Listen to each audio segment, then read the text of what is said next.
Is our universe real? It's just ideas. They're just ideas. Is now. You are tuned in to Psychedelic Download. You are all.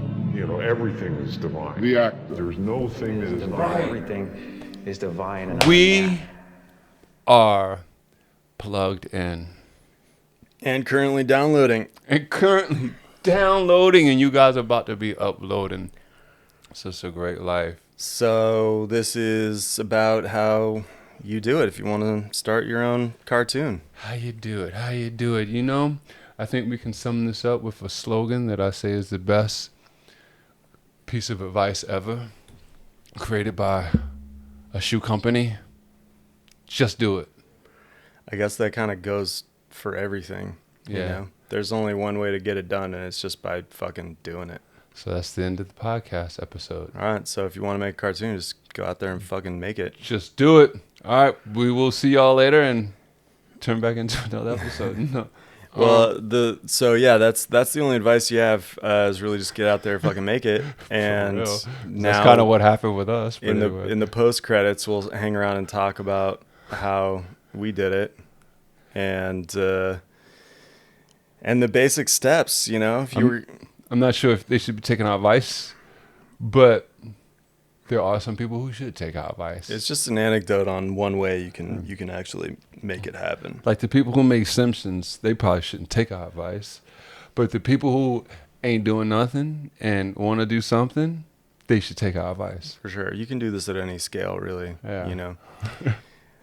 I guess the first steps, look, the steps are essentially come up with a concept, Follow the concept. create some characters, write the script, storyboard it, record some dialogue, make the animation in whatever studio you have, edit that shit, and publish that shit. So those are the basic steps. So I guess we can start from the beginning on where the concept came from for Right. Gurus. Because I was about to say, I'm not sure if we exactly followed those exact steps.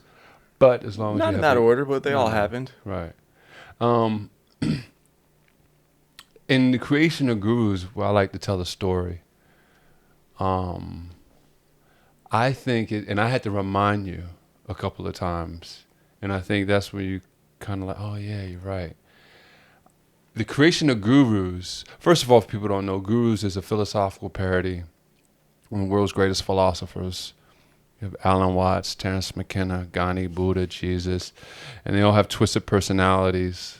Like Gandhi is filthy rich, Buddha has anger issues, Jesus is a stoner, which may not be so much of a twisted personality, or exaggerated personalities, I would say also. But I don't know if you remember. I know you remember, but is this where you now connect the creation, the bubbling of Gurus? Because I've reminded you when you actually had a film that you were in the process of creating and you wanted me to play a guru. Mm-hmm. I actually credit that. Not that the idea was there, but just the bubbling. The seed. The yeah. seed. Yeah. You know, not even know what you was doing, or I know, but just the seed. And I credit that for the start because you were doing a show. Tell the premise of the show first, or what you were trying to do. Which one was it? You asked me to be a guru in it. Yeah. And see, that's how many guru shows you have. You know, you just don't even know no Well, more. I think if it's the one I'm thinking of, it was loosely based around the first time I went to Burning Man. I went alone and with basically nothing and knew no one, and just kind of showed up and had a very life-changing experience, which is a subject for another episode. But there was a script I was working on at that time that was based around that, and at each stage in this journey, me basically, or the main character, met a different guru that had something to teach him. And I thought that, you know, meeting the weirdest motherfuckers I knew, I thought that you might be a good person to play one of those. And I was honored. I was honored on a number of reasons. I mean, for one, that you just think highly of me enough that you think that I should be portraying a guru. Listen, man, you can learn something from anybody. Low blow. That is true. Even the dumbest of amongst us. But you wanted me to play the character, and I think I was either staying with you or your neighbor at the time, who was my friend at the time. But I would still crash on your couch sometime every now and then. But still, you asked me to be in it. And I was like, sure, I would love to. I would love to. Can I please use this voice? I just started. Remember, I was talking with this voice like the whole weekend. I just wouldn't stop. I don't know I don't know why it came, but it just started coming, and I could not stop doing it. And you was like, Mark, please, no. Can you stop using the voice? Because the accent is wrong. You're not even doing it right. Which at the time, I didn't even know you graduated cum laude for linguistics. Correct? And which is all these hidden jewels. And I was like, no, I wouldn't use this voice. And he was like, no, please use your regular voice, and you can be a guru. Just use your regular voice. I was like, come on, Brian, please let me use this voice. And even Jess was like, Mark, no, please stop with the voice. I can't help it. It's just overcoming me. He's like, no, you're not going to use that voice. Use your regular voice. I was like, I promise you, Brian, I promise you, you will work with this voice one day. And lo and behold, like I told you earlier, I am the receiver of 10 years of free labor because of it. Thank you. Yeah, basically. But so that was actually the seed, which we didn't know. I didn't know what the hell, how you was going to work with this voice one day. Oh my God, man, this place is built off magic. If things like that really happen for real. Yeah. So we really need to like focus on our law of attraction. But anyway, so that was the seed. Like I say, neither of us knew. And I would say nothing came at the time. Hey, wouldn't it be dope if now that movie comes into fruition? Oh, that would be dope. Anyway, but nothing at the time went into motion with that idea that you had. And you was like, I'll get back to you about it, Well, it's just an idea. All right, cool. I hated the voice so much I tanked the entire movie. I didn't mean to kill your dreams like that. Only for you to support other dreams with the voice involved. But 4 months later, sometime after that, maybe like, I don't even, it was about 4 months later, I was sitting on your porch. And this is when I smoked cigarettes at the time. I think I was smoking a cigarette. And dude, I still remember it like it was yesterday. You busted out your front door. And you was like, psh, you know what you need to do? You need to put your stuff to animation. Like South Park did Alan Watts. You need to take your interviews and other speeches and put it to animation. And I knew exactly what you meant in those seconds as soon as you said it, because it wasn't anything that I hadn't thought of for myself before. But whenever I thought that, two things always came to mind. Was one, it's too hard. Animating is way too hard for me to even do. And two, it costs too much money, and I didn't have the money to do it. So I would always, the thought would come and I'd be like, yeah, whatever, it's not happening.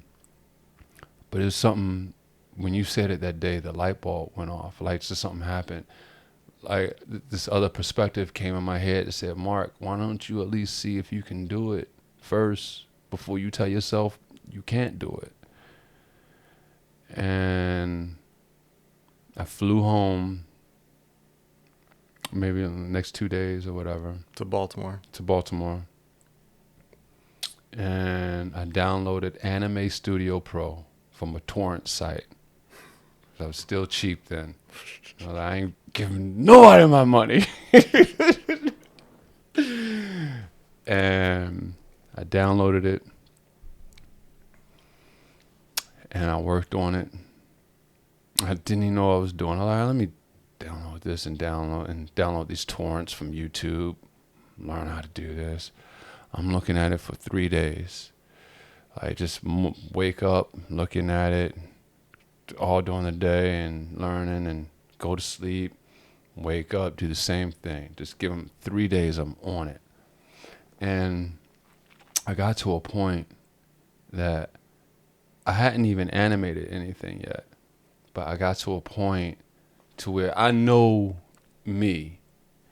So I got to a point to where I realized, oh wow, I think this is a light that I'm seeing at the end of the tunnel. And I know me, and I was like, if God willing, if I had the time, I knew I was going to finish these extra steps. And those extra steps, when I completed them, I will know how to animate.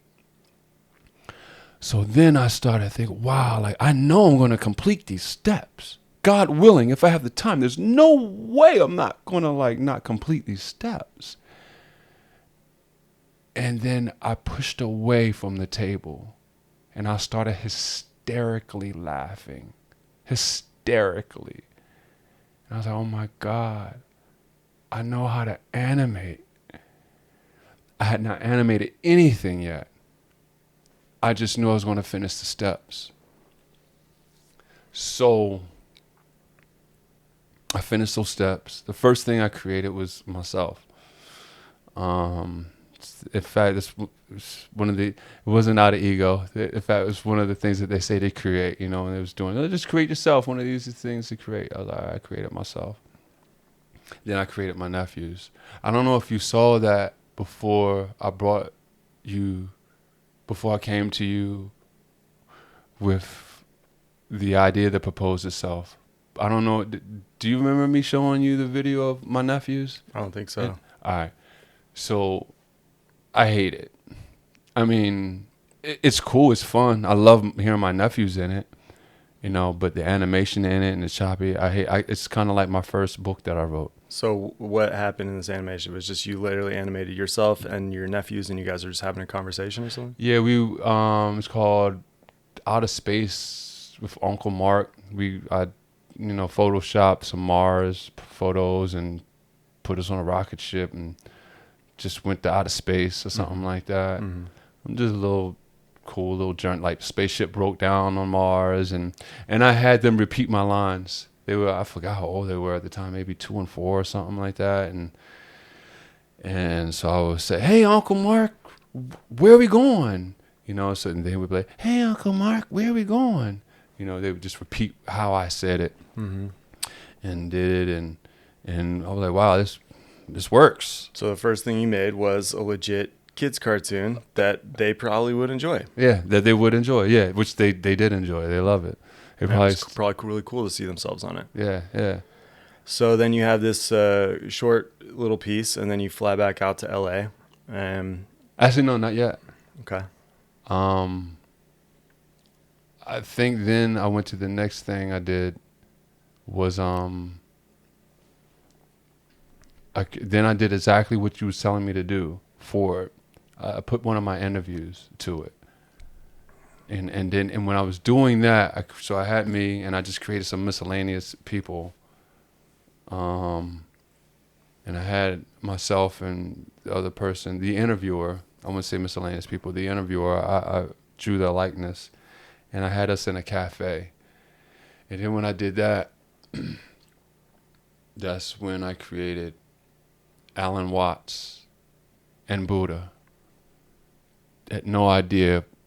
I just created them with no reason. Just created them. Mm-hmm. And I was like, oh, that's cool. And then what happened was I just wanted to make fun of the things that I believe in. Like, I wanted to make fun of my philosophies. There was a cartoon. Do you remember this cartoon where I think he's a philosopher, a psychiatrist, and he has patients. Dr. Katz? Yeah, Dr. Katz. Mm-hmm. That was the image that I had. I was like, I'm going to have an alter ego of myself, and he's going to believe everything that I believe. And he's going to have these patients that come to ask him the meaning of life. and he's gonna be this smug philosopher and be like, God, not this again. So when I did that, I was like, oh, I can put that voice to him. I can have him be a British smug philosopher. I was like, there goes the voice that I was doing. Like, hey, God, hey, this again, this meaning of life. Oh, God, please leave me alone. So before I even jumped into that, then I was like, you know what? Instead of just making fun of my own philosophies, why don't I make fun of everything that I've learned from and all the people that I have admired?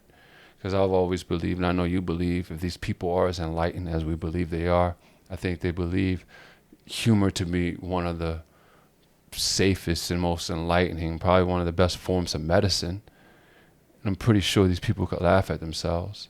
So I had no quarrels with, like, hey, why don't just make fun of Buddha and Jesus and all them, Alan Watts. But it's funny, do you remember, and it was even just an idea, but do you remember when I first emailed you asking you, was like, hey, Brian, you want to work on this? No, I don't think I emailed you. I called you. Mm-hmm. I called you. Do you remember that phone call? How'd it go? You don't remember it? What? Well, I mean, basically, you know how I get excited about projects. I'm like, Brian, I got this idea, man. We're going to put them with the gurus. We're going to have them all working together, man. Make fun of them and stuff like that. It's like, you down? You down? You just say, yeah, I got a lot of things on my plate right now, but I help you out whenever you need to. And I'm not going to lie, my ego was taken aback. Because I tell people really, there's only a few friends of mine that I have that I feel like that our philosophies really line up. And I feel like our philosophies line up very closely on a lot of things, cosmically and metaphysically and all the stuff. So, like, my ego was blown a little bit. I was like, really? He's not like, yeah, man, yeah. Like, I was blown. I was blown. But I wanted you to work with me, for real. I wanted to work with you. There was nobody else I thought about. I didn't think about Nehemiah. I didn't think about, did I even know the dude? I didn't even know him. I didn't think about anybody else. I was like, man, like, Brian has to work on this with me. It's like, it has to be Brian. So, and I don't think you still saw any of the characters yet. Mm-hmm. And then I was like, you know what? I want to impress him, but I don't want to, because I'm gonna let the cat out the bag. Along the way in doing Gurus, there's moments where I like to impress you. That's why certain times I don't let you see stuff until I be like, all right, hold on, because I love to impress you, for real. So, like, I don't even think I showed you the characters yet, but I was like, you know what? I'm going to create the background. I'm going to let him see the background and see what he says. So I create the background. I put it to like a 1 minute thing or something like that. And did I do my voiceover in it? I thought I wasn't like, Brian, this is what we'll be having here. The gurus is like, look at all this stuff that we can have. And I created the background, and then I emailed you, and I was crossing my fingers. And I emailed you, and all I said was like, you sure? With the video. Do you remember what you emailed me back? Mm-mm. It's like, holy shit, man, let's do it. Nice. And from there, man, that's basically, how, like, that idea got to being able to start to go forward. Mm-hmm. Now, it was so dope going forward with that, which, when you think back, I tell you all the time, there's things that came in this project that almost feels like, it wasn't a creation from myself or you, but like it was always meant to be. 'Cause you may have told me, but it went in one ear out the other. I didn't know you graduated cum laude for voices. when I was linguistics. Linguistics. My bad. And- I said voices. Linguistics, and then Right. I said it right the first time. yeah, Okay. and then I'd then taking acting training for 10 years after that, and then the combination was being able to do a lot of silly voices. Right. But I didn't. But still, like, people take acting classes all the time. Can't do the voices that you can do. So it's a whole lot of little ingredients. And when we were signing voices, when I was giving you these voices, not even knowing that, why they're being assigned to you. I'm not going to lie. I just knew me as a black man that it's probably not a good idea for me to be voicing Alan Watts, who is my favorite philosopher, and Einstein and Tesla. I'm like, because, black people, different races of people have different timbers. Mm-hmm. Even though I do think I do a great Terrence McKenna. Oh, great Terrence. I appreciate you, my man, which you don't even know who's voicing it. But I felt like I could do McKenna easily because it's just, oh my goodness, these mushrooms. It's the easy thing. But all the other ones, I was like, I guess I got racist about it. You know what I'm saying? I was like, oh, white man do white voice. But how on point you were. Do you remember me calling you? Nah, I don't remember that particular call. Dude, I remember calling you, but like, Jesus, dude, you were nailing these voices. You were fucking great. Like, how do you do this? And then that's when we're like, well, man, yeah, I graduated cum laude for linguistics. I was like, what? It's like, yeah. I was like, fuck. Like, this is a godsend. This is too perfect. Like all the variables I felt were there to make this be what it needed to be. Because I felt with the type of show that it is, it's so important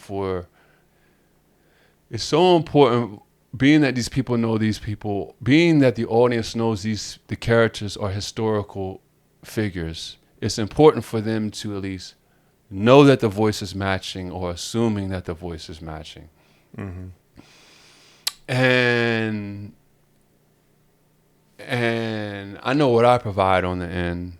I know I was going to make it work, but I can't do these voices as masterful and on point and how and man, you've taught me so much just about like just the reflection, the projection, and how you say things, and I would have never learned those little aspects if one peg didn't provide what the other peg lacked.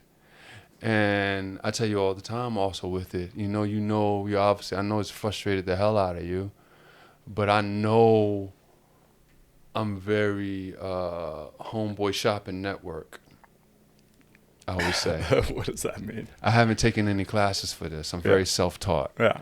You've taken a lot of classes and you respect the academia part of the acting side. I value highly. It's like a free lesson. People, what I've learned from you, people pay hundreds, thousands of dollars through years, and I'm getting it for free. and I know we've butted heads along the way. That's going to happen with any type of friendship, relationship, companionship, working relationship. But I tell you all the time, like how much I've learned from you, and man, you've made me such a better writer, and voiceover actor, and dude, really, and person, for real. I mean that. I think very highly as a person. You've made me, you've only benefited my life in positive ways. Not to get off track. I appreciate that, man. Thank you. No doubt. But to get back on track of the cartoon, so those were really the principles and how they was in place. How Gurus, the premise of it, was really created. And along the way, we've had times you know, man, this was dormant for a few years, and we've had times where, you know, the struggles of it going forward, wondering if even something's going to happen with it. And I know you get into other projects and stuff like that. But so what has your experiences been with the cartoon, man? Like, how do you? Yeah, what's your experience like with it, man? How do you remember all this stuff? I mean, I remember, you know, saying that to you and saying, like, you know, going to one of your poetry shows when you came and performed in LA and just being impressed with your poetry and your skills. And then thinking, like, there's got to be other ways now for you to get that stuff out. And that's when I mentioned doing an animated version, because especially when you're talking about psychedelic landscapes and things like that, there's just really no way to do it without, you know, a lot of VFX or animation. So that was kind of the genesis of that idea that I suggested, and then you threw out this other thing, and I love the idea because I've always loved philosophy and playing with historical figures who kind of are not even real anymore. They're just almost caricatures of themselves as it is. Right. So, and you know, we chatted a lot about Alan Watts too. And when I was 15, I did one of my first high school book reports on Alan Watts, and just have been a fan of his sense of humor with the whole thing, and his blend of Zen Buddhism with, you know, Eastern and Western philosophy combined. And he did such a great, entertaining way of describing complex things. And so thinking about a cartoon like this was on one hand exciting, but I will say that I'm always careful about what I take on, because yes, you are. I'm doing a lot of projects, and I don't like to do things half-ass. So, you know, and there's so many, just if I could, you know, do all the creative projects, there would just never be enough time in the universe, because there's so many stories that I want to tell. And so I'm always careful with, like, who are you? And this is good advice for if you are going to start a cartoon or you're going to step into anything, being careful about who you're getting in with and knowing what you're biting off. There's a lot to be said of jumping, like, before you look too much, because you can psych yourself out. You can tell yourself you don't know how to animate when it's really just a couple days of, like, research ahead of you. Yeah. But then, you know, when you send some stuff over and I started seeing it, and I was like, okay, this could be cool, and we may not have any ceiling on what we could create with this. So then we sat down, we started designing characters, we started talking about which philosophers we want to bring in and how we would intertwine them and turn their personalities on their heads and make them, you know, their own little paradoxes. Like you said, Buddha having anger issues, and Alan Watts being the prankster, and Terrence McKenna obviously being the psychonaut, which is pretty in line. Right.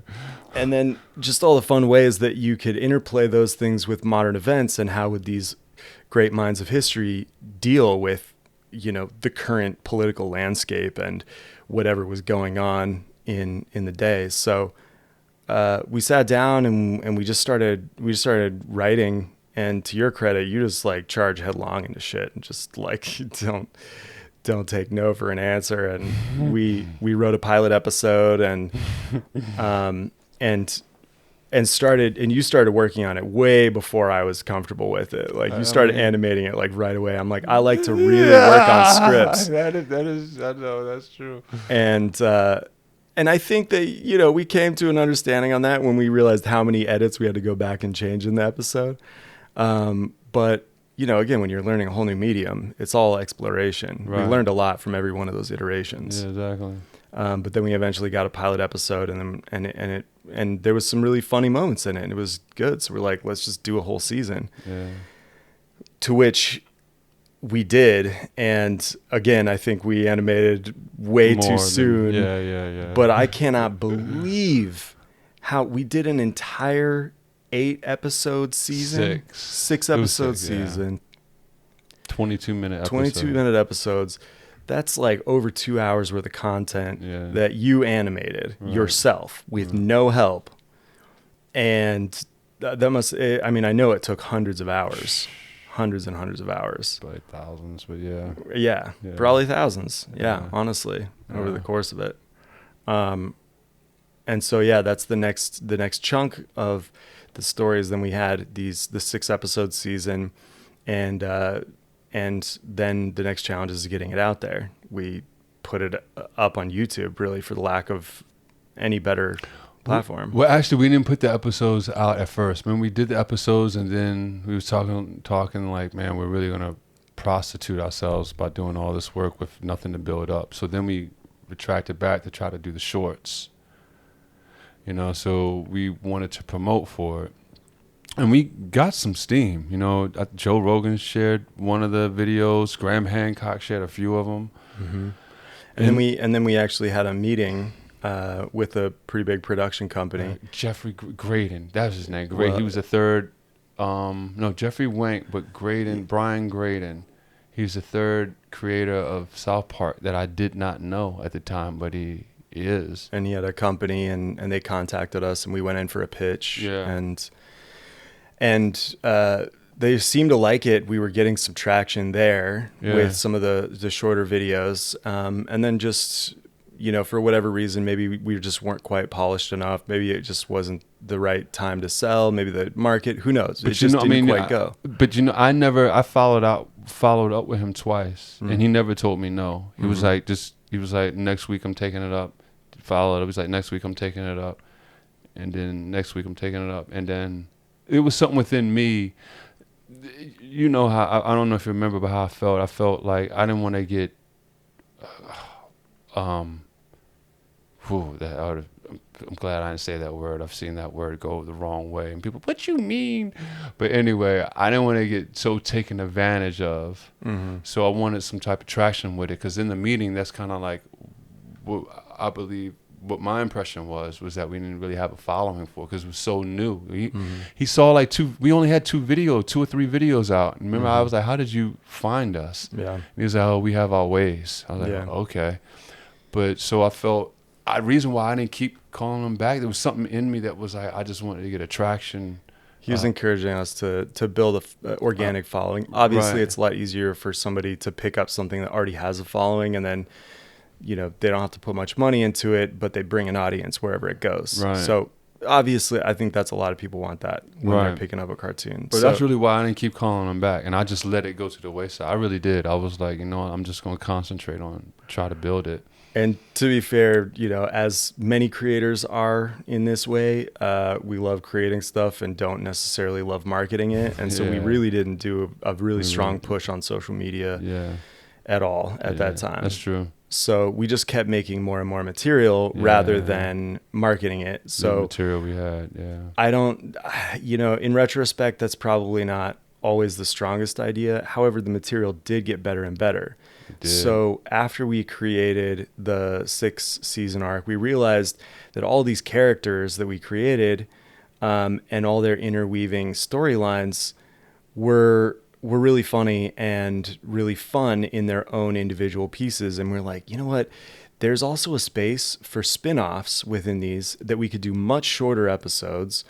And all of those could easily be different genres almost. Mm-hmm. So then we started creating spin-offs, Right. The B Team, which is a spinoff of the A Team. which was Jesus, Buddha, and Terrence and Alan. Terrence and Alan, and they were like an action team. So it was kind of like this action, exciting, a takeoff on the A Team from the 70s, whatever that was, and 80s. Yeah. And it was more of like a short action show. And then we did a takeoff on The Odd Couple, which was The Oddest Couple, which Thomas Jefferson was best friends with. Roommates. And not necessarily Best, not best friends yet, but with Malcolm X. Yeah.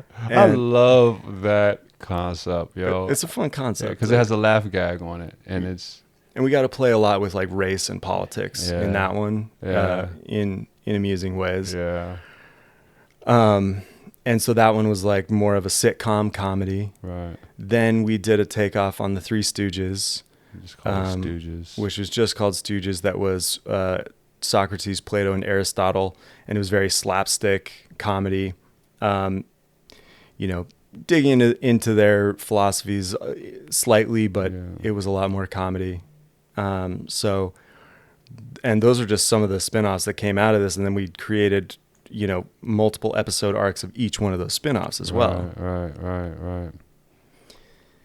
And then started doing shorts, even like shorter sketches, like 2-minute long little tidbits to keep up with modern events and satirize anything that was going on. That really definitely worked during the Trump administration because there was just so much to satirize. Yeah. And so, that brought it all up to ahead right around 2020. Well, yeah, but then we started doing longer episodes, like 10-minute episodes. Remember that? When we started doing, I was watching, I got to give him a shout out. Because he, his cartoon really impressed me and made Gurus better. Dark Matter 2525. He's an atheist. Mm-hmm. His stuff is good, and he tells us a thoughtful story within the comedy that he's providing through his cartoon. And I was like, Gurus just needs to be a little bit more impactful. And that's when I really felt like that's when we kind of like did an upgrade, because our story arcs was a little bit more pinpoint. Like, remember Terrence McKenna goes into virtual reality. Do you remember that episode? Mm-hmm. And then when they travel back in time to see the making of the pyramids and stuff like that, the story arcs got a little bit more, instead of just being silly, gagful, it became more along the lines of what we're all into. You know what I'm saying? I would say. I felt like that the writing just got even better there. But one of the most interesting things I find is that now we're lead up to all that to where now we're doing a movie. Guru's a meta movie. Mm-hmm. Dude, when we did the Guru's pilot, I mean, we probably haven't edited anything more than that Guru's pilot. That Guru's pilot has been edited and edited and edited and edited and edited. And the first time we watched it, it was so slow. Yeah. It was so slow. But we were laughing. I remember watching it with you, and I think Nehemiah was in there, and Jess, and we was just, because it was the first of something. I guess we saw, like, it was cool. It was like, man, this could be good. It was funny, but we knew it was slow. Mm-hmm. We edited it, got it faster. To by the time, made the scenes better, added in things, took out stuff. But by the time that it was all over, that Guru's pilot, it was like, man, this thing is moving. Mm-hmm. Remember, it was like, man, this thing is moving. This thing is moving fast. You know what's ironic about that? And I told you this. After doing the movie that we just put in production, that we started producing a year ago, I told you, when watching the movie, I went back and watched the pilot, and that pilot feels so slow now. Mm-hmm. The pilot that we was like, man, this thing is fast now. It's moving. And it's a testament, man, to how much we've grown. And it really is interesting, because I'm like, I look at, how we've grown. I look at these things, the storylines, and I'm like, and it's interesting to me how much faster it is. Because I'm like, what was I missing then? I think it's to where it's like, it doesn't even seem like I was. Well, it's for just, one thing, I think people in general, when they're new to writing and they're new to content creation like that, especially in the times before TikTok, I think you really underestimate how quickly comedy moves, right, and how the rhythm needs to move. Right. Everything is set up, boom, boom, boom. Yeah, it's like set up, joke, punchline, button, done. Like, set up, punchline, button, done. And that's almost every scene. And then also when you're doing animation, you talk much faster than you would in a live action piece. Right. So we were just dragging on all three of those pieces just because we were new with Kind it. of how we're doing in the podcast. We're saying things very clearly so you can hear us. But if this was animation, we'd be like, no, kind of how we're doing in the podcast. We're saying things very clearly. Exactly. Yeah. So, you know, knowing the medium and then just playing with it to get with it, just it's very specific to the medium. And we've just grown up with most animation that you know of, you start knowing of as a kid. Kids have short attention spans. Usually the earlier animation you get exposed to are 7-minute to 15-minute episodes. They're quick, they're loud, and they're really fast. So when people get used to animation, that's what they're expecting. And adult animation now can change, but you know, even look at stuff like The Simpsons and South Park, it's still quick, it's still very fast, the scenes are very short. And we were trying to do something a little bit different because it's so infused with philosophy, but then realizing it just wasn't working that way. We had to conform a little bit to the medium while still being true to the message that we wanted to slip in there. Right. And I think ultimately we're getting there. And obviously the meta movie is the best testament to that, because we dismantled a lot of old content and rebuilt it into this film, but used, you know, still fairly traditional structure, but it gets weird, and we do break a lot of rules that you would generally say in screenwriting and in production. And then, you know, also realizing that we have an entire like production team essentially of one, which is you, because we did put this thing together. We did do some passes. We did write it together, but then you had to direct it, and then you had to animate everything, and then edit everything, and then you did the entire first pass of the sound and the music, and had to plug in all the vocals, which essentially you and I did all the recording. We recorded most of the characters, and then all the other characters we would bring in and record them either at your place or at my place on our mics. Right. There's only a few people that sent in vocals from wherever they were. Mm-hmm. Yeah. Yeah, man, I couldn't be more, you know, I remember that meeting we had with Jeffrey Wank, that was his name, such an interesting name. And I remember sitting in the Starbucks, I remember that song playing that I had made with my friend Will at Pass, and a tear came down my eye. Do you remember that? And I was like, just like, man, like, I don't know, it just felt like this is where I was supposed to be. And even though nothing came from that, I kind of look at everything as the Chinese farmer. And I've told you before, like, I actually feel one of the best things to happen for the storyline of Gurus is that it wasn't picked up 9 years ago. Because I feel we have something so rich, so powerful, so meaningful, so that it feels like it's real life. And really, dude, really, I have been inspired by certain films, certain TV shows, such as something like Fringe. Do you remember Fringe? Mm-hmm. When I was watching Fringe, I was like, man, that show's so dope. It feels real, though. Like I've just connected to it in such a real way. And that's what I wanted for Gurus. I was like, well, how is that going to happen with a cartoon? And, dude, I really think with this movie, it hits that. You know, it makes it feel like it's almost a real entity. It makes it feel like almost tangible, like you can touch it. Mm-hmm. And people will understand when they watch the movie how it comes to life. Yeah, man, it's been such a great roller coaster. It's been so rewarding. There's something in that I would say about getting that feeling into a story and into characters that feel like they're really lived in and they're really loved.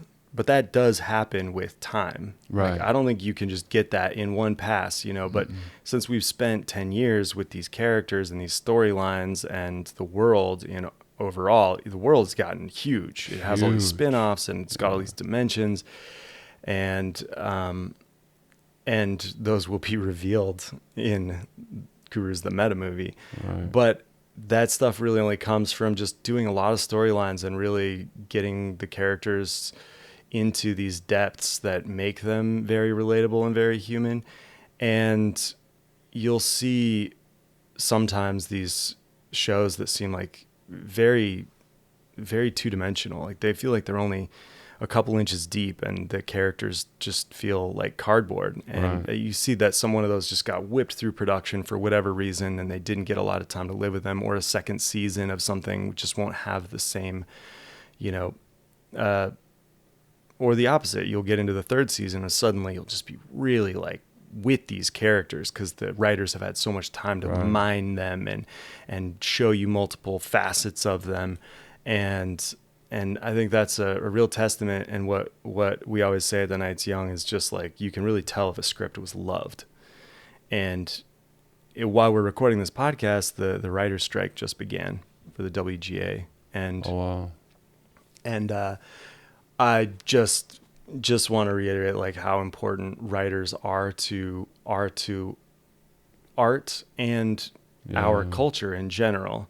And it's just a bummer that these like studio heads, who are now more like corporation leaders than they are a leader of artists, valuing the profits of their stakeholders over the quality of content and the quality of life that they provide the artists that create the content that built the palaces they live in. Right. So, that's just the call to value your writers, value your artists, and prove that by paying for art, because it's worth it. It is worth it. It is worth the experience in doing it too, man, for real. You touched on something. I remember when we were, I remember when we were, continuing to write the episodes and animating the episodes. I remember saying to you, I was like, man, we know these characters like so well now. We just know how they would react to. We actually went back to fine tune some things in the beginning to make the connection seem more realistic in the beginning, because you get to see, who your character is through time. Just because you didn't understand him in the beginning doesn't mean that they're not that. You just didn't understand them because you didn't know enough of the personality. So what happened was, some of the episodes, and it wasn't even out. I remember, because I like to have things in the holding cell, what I'm saying, before it's released. And I remember we were learning the characters so much better that we actually did a rewind, and we went back in the earlier work. Maybe it was when we were creating the episodes, and just made the earlier work a little bit better, fine-tuned to fit more of the personality of the characters that we knew that they were later on. We put that more in the beginning. And also, I guess, I know this has gotten almost, a lot on gurus, and the premise of it, is just how to start your own animation. But I guess one of the things also with starting your own animation is, I will also say with gurus, one of the things that I try not to do is I try not to dictate too much of the story. I try not to let the story dictate itself, from the personalities, just seeing how they react. And for instance, one of the things that I was trying to force in the beginning, but I caught very early, and this really isn't giving away anything because it's noticeable right away, but Eisen, who's the only fictional character in Gurus, well, one of the, as far as A characters and B characters are concerned, he knows he's Eisen Godfrey. He knows he's in a cartoon with all these other characters who used to be historical figures.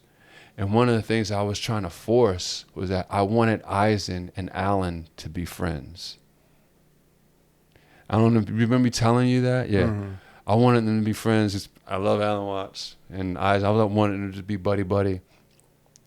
But after the first episode and just seeing how it went on, I was like, there's no way they're going to be friends, especially that early. Mm-hmm. Maybe come years later, however it forms.